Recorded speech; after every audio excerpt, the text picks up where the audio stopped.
महाराष्ट्रातील सर्व माझ्या मित्रांचं, मैत्रिणींचं, भावांचं आणि बहिणींचं OMG मराठी ITI यूट्यूब चॅनलमध्ये पुन्हा एकदा तुमचं मनापासून स्वागत करतो. तर आजचा अपडेट त्या विद्यार्थ्यांसाठी महत्त्वाचा आहे जे विद्यार्थी ITI करत होते, ज्यांचा ITI सुरू आहे आणि ज्यांचा ITI झालेला आहे, त्या सर्वच विद्यार्थ्यांसाठी एकदम महत्त्वाचा अपडेट आहे. कारण तुम्हाला माहिती आहे आत्ताच काही दिवसांपूर्वी निकाल लागला आणि त्या निकालामध्ये काही जण पास झाले आणि काही बोटावर मोजण्यासारखे फेल झाले. तर ते पास झालेले आणि फेल झालेले त्यांना नेमकं कोणत्या पेपरमध्ये म्हणजे थेरी, प्रॅक्टिकल किंवा थेरीमध्येच वर्कशॉप कॅल्क्युलेशन, कोणत्या विषयामध्ये कोणत्या प्रश्नामध्ये चुकले आपले प्रश्न, कोणते बरोबर आहे आणि कोणते आले होते पेपरच्या वेळेस आणि कोणता मी टिक केला होता, ते सर्व कशावरनं माहीत होणार, ते तुमच्या ॲन्सर कीवरनं माहीत होणार. तर आता डिजिटने काय केलेलं आहे, ॲन्सर की सुरू केलेली आहे, म्हणजे तुम्ही डाउनलोड करू शकता. तर नेमकं ॲन्सर की डाउनलोड कशी करायची त्याबद्दल आपण या सेशनमध्ये बघणार आहे. सोबतच ॲन्सर कीमध्ये जर तुम्हाला असं वाटत असेल की अरे मी तर बरोबर केलं पण डिजिटीने रॉंग दिलं, तर मग रॉंग दिल्यानंतर जर तुम्हाला तक्रार करायची असेल, रॉंग दिलं म्हणजे तुमचे पर्सेंट कमी झाले ना, तक्रार किंवा ग्रेव्हन्स करायची असेल तर तेही कशी करावी स्टेप बाय स्टेप मी या सेशनमध्ये सांगणार. आणि एकदम महत्त्वाचं सेशन आहे, तर सर्व विद्यार्थ्यांपर्यंत या व्हिडिओला काय करा, आवर्जून शेअर करा. मी तुम्हाला टप्प्याटप्प्यामध्ये सांगतो की नेमकं आपण काय करायचं. पण त्यापूर्वी जर तुम्ही चॅनलवरती नवीन असाल तर आठवणीने चॅनलला सबस्क्राईब करा आणि बेल आयकॉन दाबून ऑल नोटिफिकेशन ऑन करा. त्याचं कारण असं की जेव्हा केव्हा प्रकारचा काही अपडेट असणार तर तुम्हाला त्याचं नोटिफिकेशन यायला हवं. ठीक आहे, तर मी सुरुवात करतो. सर्वात पहिले तुमच्या मोबाईलमध्ये पण तुम्ही करू शकता, कम्प्युटर, लॅपटॉप कुठे. सर्वात पहिले वेबसाईट टाकायची skillindia.gov.in. ठीक आहे, ही एक पद्धत आहे. आणि पुन्हा एक दुसरी पद्धत आहे, डायरेक्ट पण तुम्ही वेबसाईट टाकू शकता. जशी तुम्ही ही वेबसाईट टाकली किंवा याला गुगलमध्ये जरी सर्च केलं आणि याला जर पहिल्या लिंकला क्लिक केलं की मग सर्वात पहिले तुम्हाला तुमच्या उजव्या हातावरती एक लॉग इनचा ऑप्शन येतो. त्या लॉग इनवरती क्लिक करायचं. या कर्सरकडे लक्ष ठेवा, कर्सर कुठे चालला तर. ठीक आहे, लॉग इन केल्याच्या नंतर पुन्हा तुम्हाला 4 ऑप्शन दिसणार. त्याच्यामध्ये DGET इकोसिस्टम यावरती क्लिक करायचं. यावरती क्लिक केलं की पुन्हा एक नवीन पेज ओपन होणार. आता पहिला ऑप्शन झाला. दुसरा ऑप्शन कसा की या पद्धतीने या किंवा सरळ काय करा की DGET.skillindia.gov.in असं टाका. तर कसंही टाका, दोन्ही टाकलं तर हे टाकलं तर डायरेक्ट तुम्हाला हा पेज ओपन होईल. आपले मोठे वडील दिसणार इथे. आणि इथे काय की एक लॉग इनचा ऑप्शन आहे. काय लॉग इनचा ऑप्शन आहे, त्या लॉग इनच्या ऑप्शनवरती क्लिक केलं की मग पुन्हा तुम्हाला असे खूप सारे ऑप्शन येतील. आता मोबाईलमध्ये थोडासा व्ह्यू वेगळा दिसणार. त्याच्यामध्ये सर्वात पहिला ऑप्शन आहे ट्रेनी. बघा याच्यातला आपण CTS मध्ये आहोत. ITI म्हणजेच काय, CTS क्राफ्ट्समॅन ट्रेनिंग स्कीम असं त्याला CTS म्हटलं जातं. तर ITIच्या विद्यार्थ्यांनी इथे पहिलीच टॅब आहे ट्रेनिंगची, त्यावरती काय करायचं, क्लिक करायचं. जसं तुम्ही क्लिक करणार पुन्हा नवीन पेज ओपन होणार. त्या नवीन पेजमध्ये तुम्हाला तुमचा ट्रेनी आहे, तुम्ही म्हणजे तुम्ही ITI मध्ये ट्रेनिंग घेत आहे तर तुम्हाला किंवा घेऊन झालं असणार. तर मग इथे तुम्हाला क्लिक केल्यानंतर तुम्हाला इथं काय करायचं आहे, तुमचा PNR नंबर टाकायचा. मग सर PNR नंबर कुठून आणायचा, तुमच्याकडे जे हॉल तिकीट आहे किंवा हॉल तिकीट होतं त्यावरती जो रोल नंबर होता, रोल नंबर तुमचा 00 पासून सुरू झाला तर काय करायचं, त्या 00च्या ठिकाणी R लिहायचं. काय लिहायचं, R लिहायचं. आणि तो बाकीचा जशाच तसा नंबर काय करायचा इथे एंटर करायचा. त्याच्यानंतर तुमची डेट ऑफ बर्थ टाकायची, डेट, मंथ आणि इयर. डेट ऑफ बर्थ टाकली म्हणजे तुमची जन्मतारीख टाकली की मग काय करायचं, कंटिन्यूवरती क्लिक करायचं. मग जसं तुम्ही कंटिन्यूवरती क्लिक करणार पुन्हा एक नवीन पेज ओपन होणार. त्यामध्ये जर तुम्ही पहिल्यांदा हे सर्व करत असाल, आता फर्स्ट इयरचे विद्यार्थी पहिल्यांदा करत असेल तर तुम्हाला क्रिएट पासवर्डचा ऑप्शन येतो. म्हणजे हे असे 2 बॉक्स येतात. तर 2 याच्यामध्ये काय करायचं, आपला पासवर्ड टाकायचा, नवीन पासवर्ड तयार करायचा. आणि जर तुम्ही ऑलरेडी जुने असाल तर तुम्हाला डायरेक्ट काय म्हणणार, एंटर पासवर्ड. म्हणजे तुम्ही याच्या पहिले कधीतरी पासवर्ड तयार केलेला आहे, मग नाही आठवला तर मग फॉरगेट पासवर्डचा ऑप्शन आहेत. मग इथे काय करायचं, तुमचा पासवर्ड टाकायचा आणि पुन्हा काय करायचं, सबमिट करायचं. सबमिट केल्याच्या नंतर तुमचा जो रजिस्टर्ड नंबर आहे इथे दिसतो तुम्हाला, सुरुवातीचे 2 आकडे आणि शेवटचे 2 आकडे, त्या नंबरवरती तुमचा OTP जातो. ठीक आहे, तो OTP साठी तुमचा तिकडे रिचार्ज मारून असला पाहिजे, इनकमिंग सुरू असलं पाहिजे. ठीक आहे, तर जसा तो OTP गेला तर 6 डिजिटचा OTP असतो. तो OTP काय करायचा, इथे एंटर करायचा आणि मग लॉग इनवरती क्लिक करायचा. ही झाली प्रोसिजर तुमच्या अकाउंटमध्ये जायची. जसं तुम्ही लॉग इन केलं तसं काय होणार, तुमचं पेज ओपन होणार. त्याच्यामध्ये तुमचं डॅशबोर्डमध्ये सर्व तुमचं नाव, गाव, वस्तू, प्राणी, तुमचा फोटो, सर्व इथे डिटेल दिसणार. कोण आहे तुम्ही, कुठून आले, काय करताय, सर्व ह्याच्यामध्ये डिटेल आहे. मग आता काय करायचं, त्याच्यानंतर इथे आता सर्वात पहिलं आपलं काम काय, आन्सर शीट डाउनलोड करायचं. कसं करायचं, व्ह्यू रिझल्टमध्ये जायचं. काय जायचं, व्ह्यू रिझल्ट. ऑलरेडी तुम्ही रिझल्ट बघितलेला आहे.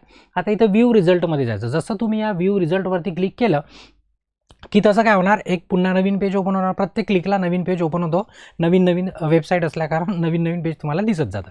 मग त्याच्यानंतर जर तुम्ही फर्स्ट इयर असाल तर इथे एक लाईन दिसणार, जर तुम्ही सेकंड इयरचे असाल तर तुम्हाला इथे 2 लाईन दिसणार, म्हणजे तुम्ही किती वर्ष झाली शिकत आहे त्याच्यावर डिपेंड करते. फर्स्ट इयरवाल्यांसाठी 1 आणि सेकंड इयरवाल्यांसाठी 2. सेकंड इयरवाल्यांचं फर्स्ट इयर निपटलं, त्यांचा काही विषय नाही आहे. आता ज्या वर्षामध्ये आहे तुम्ही फर्स्ट इयर असो सेकंड इयर, त्याच्यासमोर इथे व्ह्यू रिझल्ट असं ऑप्शन आहे, तिथे एक डोळा काढलेला असतो. काय काढलेला असतो? डोळा व्ह्यू करायसाठी. ठीक आहे, तर त्या डोळ्यावरती क्लिक करायचं, ऑरेंज कलरचा डोळा असतो. त्या डोळ्यावरती जसं तुम्ही क्लिक कराल, मग आता आपण काय बघण्याचा प्रयत्न करता? रिझल्ट. तर मग आपल्याला दिसणार रिझल्ट की तुम्हाला कशामध्ये किती. आता हे सर्व तुम्हाला ऑलरेडी माहीत आहे, तर होऊ शकते काय याच्यामध्ये बदल वगैरे झाला असेल. फक्त आता ॲडिशनल काय झालं, जे प्रोजेक्ट वर्क आहे त्या प्रोजेक्ट वर्कचा तुम्हाला इथं ग्रेड आलेला आहे, A grade, B grade, C grade. तुम्हाला जसे मार्क्स टाकले, आता मॅक्स पोरांना ए ग्रेडच दिसला बघितला. तर मग हे झाल्यानंतर इथे खाली जर बघाल तुम्ही, व्ह्यू ॲन्सर शीटचं ऑप्शन आहे. पहिले पण होता, आत्ता पण आहे. ठीक आहे, या व्ह्यू ॲन्सर शीटवर काय करायचं? क्लिक करायचं. जसं तुम्ही व्ह्यू ॲन्सर शीटवर क्लिक केलं, पुन्हा एक नवीन पेज ओपन होणार आणि ते थोडंसं असं आडवं मोठं असणार. याच्यामध्ये पण डिटेल दिलेलं असणार की तुमचं नाव काय, तुमचा ITI कुठून केला, काय केला, पेपर कधी होता, कोणता सेंटर होता, सर्व इथं. आणि शेवटी आहे रिस्पॉन्स शीट, त्यालाच आपण ॲन्सर की म्हणतो. काय म्हणतो आपण? ॲन्सर की म्हणतो. तर रिस्पॉन्स शीट काय लिहिलेलं आहे? इथं लिहिलेलं आहे बघा. आता विद्यार्थ्यांना कन्फ्युजन होतं, इकडे पण डाउनलोडची बटन आहे, पण या डाउनलोडच्या बटनचं आपल्याला काही काम नाही आहे, कारण की डाउनलोड केलं तर याचीच एक्सेल शीट डाउनलोड होते, आपल्याला त्याचं काही करायचं नाही आहे. आता काय करायचं, इथं व्ह्यू रिस्पॉन्स शीट असं ऑप्शन येते. काय येते? View response sheet. तर जसं तुम्ही व्ह्यू रिस्पॉन्स शीटवर क्लिक केलं की तुम्हाला नवीन पेज ओपन होतो. त्या नवीन पेजमध्ये तुमचा पूर्ण इथे तुमचं रोल नंबर, रजिस्ट्रेशन नंबर, तुमचं नाव, तुमचं कोणता ट्रेड आहे ते लिहिलेलं आहे, तुमचा पेपर कधी होता आणि किती वाजता होता ते सर्व डिटेल. आता फोटो कोणाचा दिसणार नाही इथे. आणि इथे मग त्याच्या खाली चालू होते तुमचं ट्रेड थेरी, कोणत्या ट्रेडचं असो तुम्ही ट्रेड थेरी, मग कोणता प्रश्न आहे काय, सर्व खाली खाली खाली खाली गेले. 30-40 पेजेस तुमचे तयार होतात. आता डाउनलोड कसं करायचं तो एक गंमत आहे. ठीक आहे, अजून डाउनलोड झालं नाही आपलं. आता याच्यात फक्त एवढं लक्षात घ्या, जे ग्रीन कलरने दिलेलं आहे ते म्हणणं आहे DGTचं की हे बरोबर आहे, हे बरोबर आहे, ग्रीन कलरने दिला आहे. काही गरजेचं नाही 100% त्यांचं बरोबर असणार, बऱ्याचदा चुका असतात. ठीक आहे, तर आता टॅकोमीटर, आता जसं इथं ॲन्सर आहे तिथं लिहिलेलं आहे करेक्ट ॲन्सर हे आहे, करेक्ट ॲन्सर हे आहे. पण विद्यार्थ्यांनी काय केलं, चूज ऑप्शन आपण केलेला ॲन्सरच्या खाली लिहिलं असतं चूज ॲन्सर, म्हणजे ते आपण टिक केलं. आणि DGTचं म्हणणं आहे की करेक्ट काय होतं, ग्रीन. म्हणजे ग्रीनवाला जर टिक करून आहे तर तुमचं बरोबर आहे, आणि तुमचं ग्रीनवाला टिक करून नाही आहे म्हणजे तुमचं काय झालेलं, रॉंग झालेलं. बरोबर, याच्यातनं तुम्ही चेक करू शकता की कोणतं मी बरोबर मारलं आणि कोणतं काय केलं रॉंग केलं. तर आता याच शीटला काय करायचं, वरती न्यायचं, स्क्रोल करायचं, वरती करत न्यायचं. जसं वरती केलं खाली आले, सर्वात शेवटच्या प्रश्नाला आले समजा, सर्वात शेवटच्या, तर शेवटच्या प्रश्नाला खाली तुम्हाला सेव्ह अँड प्रिंटचं ऑप्शन दिसते. काय दिसते? सेव्ह अँड प्रिंटचं ऑप्शन दिसते. तर मग या सेव्ह अँड प्रिंटवरती क्लिक केलं की तुमच्या मोबाईलमध्ये असाल तर मोबाईलमध्ये, आणि तुमच्या लॅपटॉप कम्प्युटरमध्ये असेल तर लॅपटॉप कम्प्युटरमध्ये ही फाईल काय होणार, पूर्ण तुमच्या ॲन्सर शीट डाउनलोड होणार. याच्यातनं काय करायचं, चेक करायचं की नेमकं माझं काय चुकलं, किती चुकले, कसे चुकले, त्याच्यातनं काय आपण शिकू शकतो, काय शिकण्यासारखं आहे, का बरं आपले पर्सेंट कमी झाले, कोणते चुकले, पुन्हा डबल चुकणार नाही, आयुष्यामध्ये चुका करणार नाही, ते सर्व बघून घ्यायचं. ज्यांना इंटरेस्ट आहे आपल्या जीवनात भविष्यात त्यांच्यासाठी आहे, नाही तर 5 झाले विषय संपला. बऱ्याच जणांचं तसं असतं. असं तुम्ही अभ्यास करणारे असाल तर तुमच्यासाठी हा सेशन आहे. ठीक आहे, इथपर्यंत झालं. आता आपण चेक केलं ना, आपल्याला असं वाटलं की अरे सर माझा एक प्रश्न आहे ना त्यांनी चुकीचा दिला, पण माझ्या हिशोबाने बरोबर आहे, मग त्याचा पुरावा. मग त्याच्यासाठी आता काय असतं, ऑप्शन ग्रेव्हन्सचं. मग पुन्हा काय करायचं, आपल्या पुन्हा डॅशबोर्ड किंवा आपल्या प्रोफाईलमध्ये यायचं पुन्हा परत. ठीक आहे, तिथून ते डाउनलोड करून बॅक घेऊन यायचं. इथपर्यंत आल्यानंतर आता बघा, हे करायच्या पहिले तुम्हाला एक गोष्ट सांगतो मी, की ग्रेव्हन्स टाकत असताना प्रयत्न करा की तुमच्या ITI मध्ये जा, तुमच्या इन्स्ट्रक्टर ओळखीचे असेल, प्रिन्सिपल ओळखीचे असेल, त्यांना सांगा की सर असं आहे ना, मला ग्रीव्हन्स टाकायचं आहे. कारण कसं की आणि महत्त्वाची काय एकदम क्रिटिकल विषय असेल तरच ग्रीव्हन्स टाका. त्याचं कारण असं की ग्रीव्हन्स टाकला तर तो 15 दिवसापासून 3 महिने, म्हणजे जवळपास 2-2.5 महिने समजा, काय होतं, ग्रीव्हन्स क्लिअर व्हायला लागतं. मग त्याच्यामध्ये काय होतं, तुमचा रिझल्ट अडकलेला असतो, मग अप्रेंटिसशिपची वॅकन्सी आली, अप्रेंटिसशिपची अपॉर्च्युनिटी आली, ती मिस होऊ शकते. जर गरज असेल तरच ग्रीव्हन्स टाका, नाही तर राहू द्या. मार्कशीट येते 2-4-5 दिवसात, मार्कशीट डाउनलोड करा आणि विषय काय करा, संपवून टाका. ते आता तुमची जबाबदारी आहे. पण आता एकदम क्रिटिकल 100% दिसतच आहे सर माझे 2 मार्क कमी होत आहे, तर आयुष्यामध्ये 2 मार्क नाही, 0.2 मार्क जरी असले तर ते खूप लाखाचा फरक पाडते. काय करते, लाखाचा फरक पाडते. ते सर्व आपलं काम. मग त्याच्यानंतर काय करायचं, ग्रेव्हन्ससाठी बघा, ग्रेव्हन्ससाठी इथं पण एक ग्रेव्हन्स लिहिलेला आहे, पण या ग्रेव्हन्स आपल्याला काही करायचं नाही. ठीक आहे, इथं आहे ट्रेनी डिटेल. काय ट्रेनी डिटेल, या ट्रेनी ट्रेनी डिटेलवरती काय करायचं, क्लिक करायचं. तुम्ही जसं ट्रेनी डिटेलवरती क्लिक कराल पुन्हा एक तुम्हाला इथे आडवा एक रो दिसणार. आडवा रो दिसला, मग रो दिसला की शेवटी इथं लिहिलेलं आहे, इथं फर्स्ट इयर लिहिलेलं आहे, मग सेकंड इयर असतं, 2 वर्षाचं असेल 2, ज्या वर्षाचा आहे त्या, आणि शेवट जर गेली तिथे ॲक्शन आहे आणि ॲक्शनवरती जसं तुम्ही हॉल तिकीट डाउनलोड केलं नाही का, सेम तशासारखंच. ठीक आहे, इथे 3 डॉट दिसत आहेत, इथे 3 डॉट दिसत आहेत. जसं तुम्ही त्या 3 डॉट बघा, आणि कोणाच्या प्रोफाईलमध्ये डेट ऑफ बर्थ म्हणा किंवा फोटो जे काही ग्रेव्हन्स आलं होतं बघा 2026चं मी सेशन घेतलं होतं, ते पुन्हा तुम्ही आपल्या प्रोफाईलमध्ये काही बदल असेल तर करेक्शन करू शकता. त्याचा ऑप्शन इथे आहे क्रिएट ग्रेव्हन्स प्रोफाईलचा. ठीक आहे, मग फोटो नाव वगैरे तुम्हाला जे काही बदल करायचं त्याच्यासाठी नोडल आयटीआयमध्ये पुन्हा जावं लागेल. तुमच्या आयटीआयमधून तुमच्या आयटीआयमध्ये संपर्क करा जर प्रोफाईलमध्ये काही अडचण असेल तर. ठीक आहे, आता मग काय करायचं, तो विषय वेगळा आहे, आपला विषय वेगळा आहे. मग आता इथे क्लिक करायचं. जसं तुम्ही या ॲक्शनवरती त्या 3 डॉटवरती क्लिक केलं तिथे 3 ऑप्शन तयार होणार, 1 2 3. काय, view transaction, view trainee journey आणि क्रिएट मार्क्स ग्रेव्हन्स. म्हणजे तुमच्या मार्क्समध्ये काही त्रुटी असेल तर तुम्ही तक्रार करू शकता. ग्रेव्हन्स म्हणजे तक्रार करू शकता. त्याच्यावरती जसं क्लिक केलं एक नवीन पेज ओपन होणार. त्या नवीन पेजवरती दिलेलं असतं बघा कोणता सब्जेक्ट, सीबीटी किंवा मग प्रॅक्टिकल. सीबीटी किंवा प्रॅक्टिकल इथनं सिलेक्ट करायचं.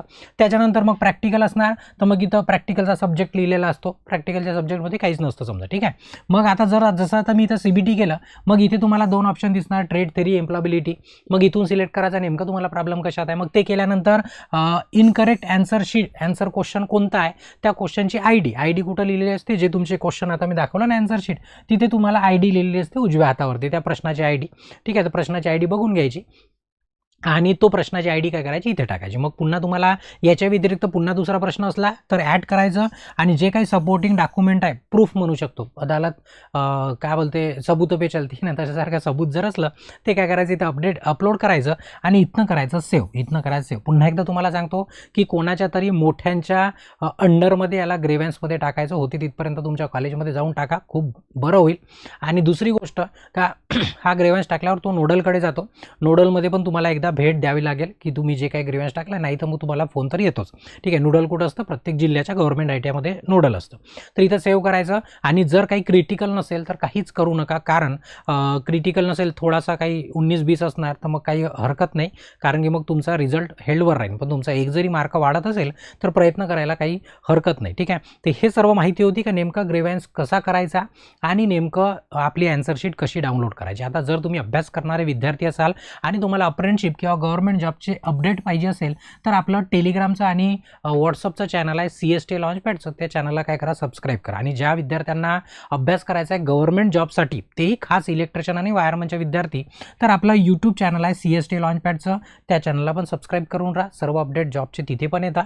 आणि ज्यांना अभ्यास करायचा इलेक्ट्रिशियन वायरमनच्या विद्यार्थ्यांना त्यांनी काय करायचं की प्ले स्टोअरवरनं CST लॉन्चपॅडचीच ॲप डाउनलोड करायची. सर्व कोर्सेस, टेस्ट वगैरे सर्व तिथे उपलब्ध असते. आणि जर तुम्हाला इलेक्ट्रिशियन वायरमनचे असाल, महावितरण, महापारेषण, रेल्वे, DRDO, इस्रो अशा बऱ्याचशा भरत्या येत असतात सेंट्रलच्या, स्टेटच्या, याचा जर अभ्यास करायचा असेल तर आपल्या ॲपमध्ये विद्युत ब्रह्मास्त्र नावाचा एक मास्टर कोर्स आहे इलेक्ट्रिशियन वायरमनच्या विद्यार्थ्यांसाठी. इच्छुक असाल तर ते तुम्ही जॉईन करू शकता, इच्छा असेल तर. ठीक आहे, आणि तुम्ही अभ्यासाची आपली जर्नी सुरू करू शकता. ठीक आहे, आणि याच्यानंतर पण काही अपडेट असला तर तुम्हाला असाच अपडेट देईल. आणि व्हिडिओ आवडला असेल तर आठवणीने काय करा, व्हिडिओला लाईक करा आणि तुमच्या जास्तीत जास्त मित्रांपर्यंत काय करा, या व्हिडिओला शेअर करा. इथे या सेशनला थांबवून ब्रेक घेतो. धन्यवाद.